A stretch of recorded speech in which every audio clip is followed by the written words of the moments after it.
তেজ তার ড্রাইভারকে বলে ওই অটোটাকে তাড়াতাড়ি ফলো করুন। সমুদ্র তখন তেজকে বলে দাদা ভাই কোন না কোন মেয়ে তুই তাকে ফলো করছিস। আচ্ছা একটা কথা বলতো, বৌদি ভাই এখানে কি করে আসবে? আমার কি মনে হয় জানিস তো দাদা ভাই, বৌদি ভাই তোর চোখে নেশা হয়ে গেছে, তাই সমস্ত জায়গায় তুই শুধু বৌদি ভাইকে দেখতে পাচ্ছিস। তেজ বলে তুই একদম চুপ থাকবি। এরপরে তেজ নিজের ফোন বের করে আর সেখানেই সুধাকে ট্র্যাক করতে চেষ্টা করে।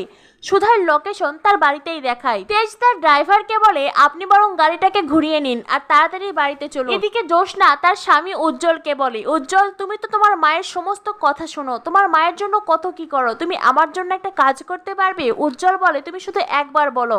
জোসনা বলে আজ আমি বিকেলে বেরোতে চাই, একটা কনসার্টে যাব, তুমি আমাকে নিয়ে যেতে পারবে ঠাম্মিকে রাজি করিয়ে? উজ্জ্বল বলে এটা কোনো কথা হলো, কেন পারবো না, অবশ্যই পারবো। তখনই সেখানে ডলি আসে। ডলি এসে সেও তার জামাইবাবুর কাছে বায়না ধরে। তখনই সেখানে ঠাম্মি এসে বলেন কিসের এত গল্প হচ্ছে?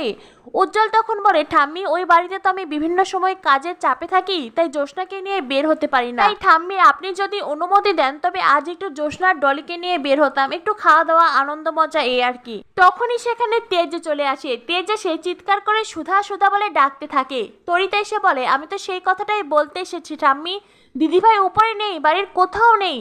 তখনই ঠাম্মি বলেন বড় নাথ বউ আমাকে না জেনে হঠাৎ করে এইভাবে বাড়ি ছেড়ে কোথায় চলে যাবে? তেজ বলে আমি একটু এখনই ওপর থেকে দেখে আসি। তখনই ঠাম্মি বলেন ওই তো বড় নাথ বউ। তেজ দেখতে পায় সুধা চিরকুটকে নিয়ে ওপর থেকেই নেমে আসছে। চিরকুট এসে পাকামি করে বলে বৌদি ভাই আমাকে একটু নামতা শেখাচ্ছিল, আর তোমরা এত চিৎকার ডাকাডাকি উফ, এইভাবে বিরক্ত করলে কি পড়াশোনা করা যায়? আসল ঘটনা হলো সুধা বাড়ি থেকে বের হওয়ার আগে নিজের হাতের ট্র্যাকার চিরকুটের হাতে লাগিয়ে তাকে মোবাইলে গেম খেলতে দিয়ে বেরিয়ে গিয়েছিল। আর তারপর অভিজিৎকে গয়নার বক্স চটপট করে দিয়েই সুধা আবার বাড়িতে ফিরে এসেছে।